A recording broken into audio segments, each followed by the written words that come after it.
মানে দূরে থেকেও ধরা লাগে। হ্যাঁ হব।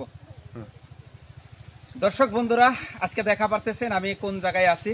যে আপনাদের সামনে আসমা সুন্দরী সামনে আছে। যে আসমা সুন্দরী একটা গানে 20 মিলিয়ন ভালোবাসা দিছিলেন, সেই আসমা সুন্দরী ভাগ্যগুণে আমার সামনে, আপনাদের সামনে।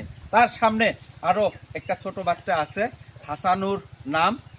সে একটা গান গাইব, তো শুনেন গানটা, খুবই ভালো লাগবো।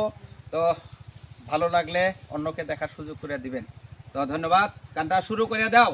পিরিতি পেন্দাইলো সেরাতে না আগে জানি না, পিরিতি পেন্দাইলো সেরাতে না, দুষ্ট লোকের মিষ্টি বুলি অন্তরে তার বিষের গুলি, আমি কুকুর কণ্ঠে হয়েছিলাম দেওয়ানা আগে জানি না, পিরিতি পেন্দাইলো সেরাতে না, হায় রে।